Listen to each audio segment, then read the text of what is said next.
Okay, so later on, I'm gonna group you into... Good morning, ma'am. Yes? May I excuse Ellie Natividad? Boyfriend mo? No. Why? Bibigay ko lang po yung pagkain niya. Ako wala.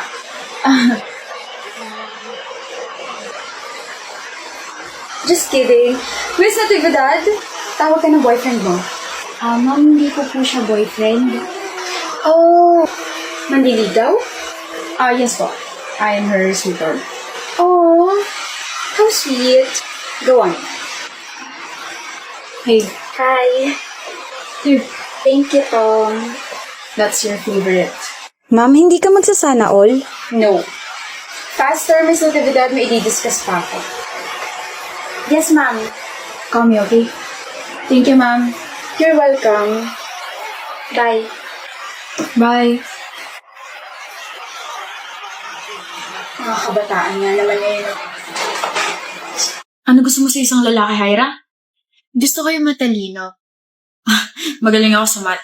Na medyo sweet clay. 1 plus 2 is equals to 4. Alam kong mali, pero sobra na isa kasi special ka. Salamat, Rubisco.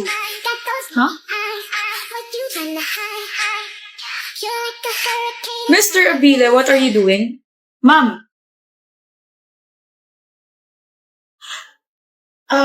Nagbibilang po. Counting. Since I already caught your attention, kindly stand up and answer what's written on the board. Mom naman! I thought you're smart. Puro kalandian kasi inaatupag eh. Last 5 minutes.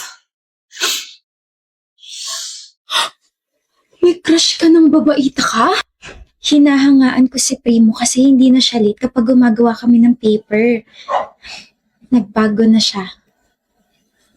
Akala ko naman kung ano.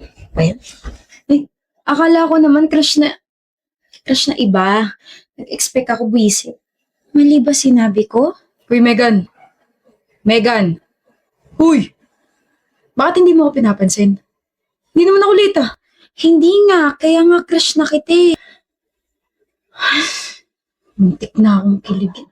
Buti na lang naalala kong crush niya ako kasi hindi ako late. Visit. So, bakit mo ako hindi pinapansin? Sabi mo, Primo, kapag may narinig akong Meg, ikaw yon tapos lilingon ako. Eh, Megan, tawag mo sa akin eh. Hindi naman ako si Megan mo. Megan ko? Diba si Meg mo ko? Meg ko? Mali ba ako? Wait lang, order lang ako, okay? Babalikan kita. Napaka-cute. Nakakairita. Meg. Tignan mo tong, cellphone ko. Pinicturean ko talaga to. Mataas yung mga quizzes ko. Congrats! Gusto kong malaman mo na matalino ako. Hindi ko naman kina-question yun. Hindi na rin ako masyado nagbibilyar.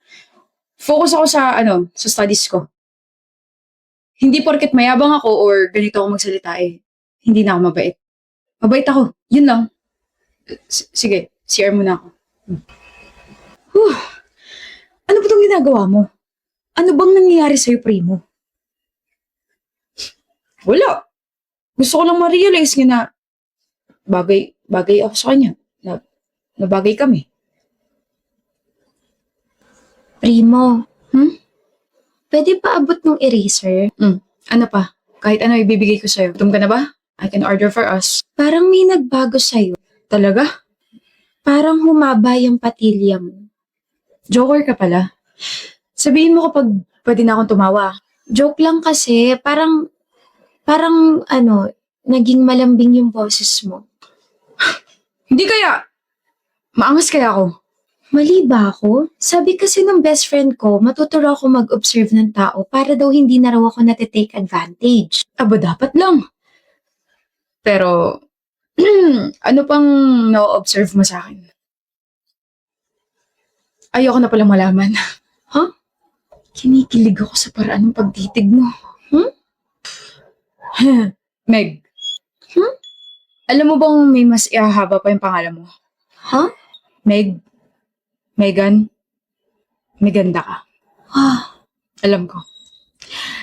I know, nakakakilig, di ba?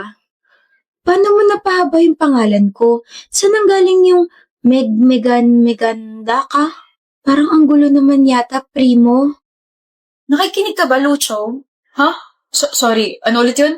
Sabi ko, punta tayong Boracay next week kasi sem break na natin. Why are you hesitating? Akala ko ba gusto mo rin pumunta ron? Di ko pa pala nasasabi sa'yo. Ano? Trish, hindi na kita masasama sa mga gusto mong puntahan. Bakit? Wait. Are you breaking up with me? No. I will never do that. Love, you're scaring me. Ano bang problema? Magdadrop na kasi ako. Drop out? Okay naman mga grades mo ah. Natanggal si Papa sa trabaho tapos na-aksidente si Mama tapos kailangan ko magdoble kahit para mapag-aral muna yung kapatid ko. Sorry. No, you don't have to say sorry. Wala kang kasalanan and we can always postpone our plans. Mas importante yung pamilya mo. Thank you. Sorry kung hindi tayo sabay makakagraduate. It's fine. I'm here. Hi, love. Sakto kakatapos na ng shift ko. Kumain ka na? Oh, ikaw ba? Tsaka alam mo ba, may nakuha ulit akong trabaho malapit sa amin. 3 na trabaho mo? Nagpapahinga ka pa ba? Isa-isa lang at baka mapano ka. Namumputla mo no. Kailangan eh. Uunahin ko muna yung bill ni Mama kasi palaki na ng palaki. Please take a rest and don't skip meals, okay?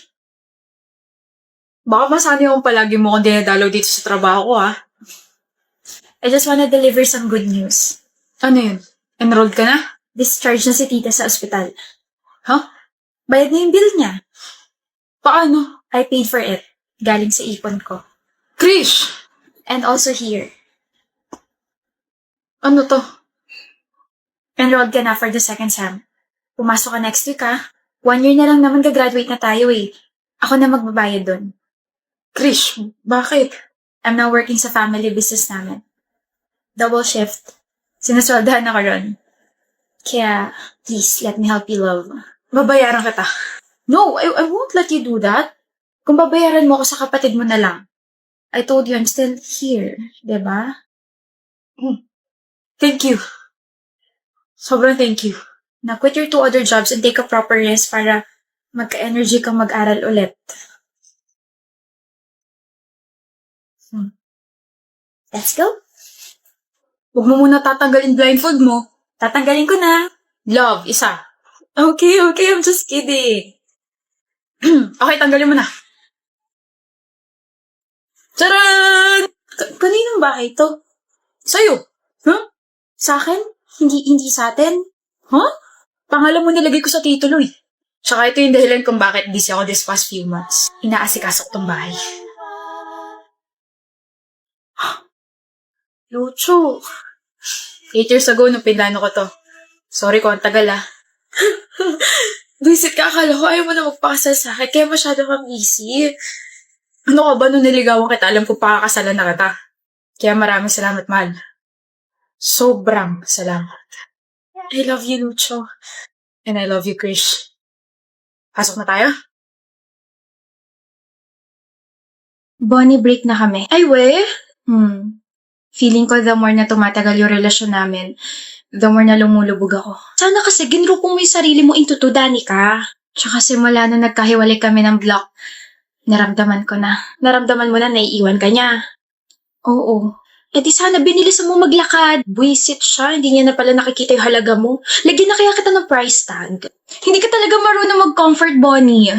Kapag naman hindi ako nagsalita, sasabihin mo na magsalita ako na magbigay ako ng opinion. Ngayon naman na binubuka ko yung bibig ko, naiirita ka. Ang pilosopo mo kasi. Never mind. Nakaka-stress naman kasi ang ex ko eh. Mag-iisang taon na nga kami tapos ngayon pa siya nagloko. Ano gusto mo next year? Bonnie? Mababaw ba ako para magalit sa kanya kasi hindi ako yung sinakay niya sa passenger seat niya? Yung ka-blockmate niyang babae yung pinaupo niya ron. Tapos pinagbuksan niya pa ng pinto nung hinatid namin si ate girl. Himik mo yata, babe. Wow, babe na yung tawag mo sa akin. Kanina nung kasama natin yung blockmate mo, uy lang yung tawag mo sa akin na. Ano, di ka na nahihiya? Ano pinagsasabi mo dyan? Parang hangin nga lang ako kanina sa kotse. Hindi niyo man lang ako pinapansin. Tapos enjoy na enjoy ka pang kausap siya. Hindi ka naman kasi makaka-relate sa amin. Bakit mo siya pinaupo sa passenger seat mo? Ako nga na girlfriend mo, never mo pinapaupo ron. Tapos ano yung sabi niya kanina? Oh my gosh, third time ko na makasakay dito sa kotse mo. It's so comfortable. Ano yun? Babe, she's a guest. Kailangan niya maramdaman na special siya. So, hindi ako special para sa'yo. You're a different case. Kaya rin pala pinagbuksan mo siya ng pinto kanina. Ano ba, Danica? Different case din ba yung nasa lunch date tayo tapos bigla mo siyang pinaupo tapos kayo na yung nagkwentuhan? This is nonsense. You like her, Lauren. May gusto ka sa blockmate mo. Gusto ko siya. Okay na? Sira ulong Lauren. Ayun, yun yung nangyari. Alam mo kasi, Danica, minsan yung mga maliliit na bagay pa yung mas nakakasakit ng damdamin natin. Yung mga ginagawa ng mga partners natin sa ibang tao, yun pa yung gusto natin gawin nila sa atin. Pagbuksan tayo ng pinto, offeran tayo ng jacket kasi nilalamig tayo, i-update tayo sa mga bagay na ginagawa nila, kwentuhan tayo ng mga random na bagay. Alam mo, lahat yan never niyang ginawa sa akin. Lahat yan ginawa niya sa ka-blockmate niya. Alam mong ayokong umiiyak ka sa harap ko kasi naiiyak din ako pero pagbibigyan kita ngayon, Danica. Sige lang. Iiyak mo lang hanggang sa wala nang lumabas na luha. Ilabas mo lahat ng hinanakit mo. This will be a long process pero sinisiguro ko sa'yo, everything will be okay. Gigising ka na lang one day, hindi na masakit. Di mo na siya iniisip, di mo na siya kailangan, di mo na siya miss, hindi mo na siya mahal. Nawala ka ng pakialam sa mga bagay na konektado sa kanya. Take your time to process everything. Hindi mo kailangan mag-guilty kasi nag-break kayong dalawa. Hindi mo kailangan sisihin niya sarili mo kasi nagloko siya. No. Wala kang kasalanan, Danica, okay? Wala kang kasalanan.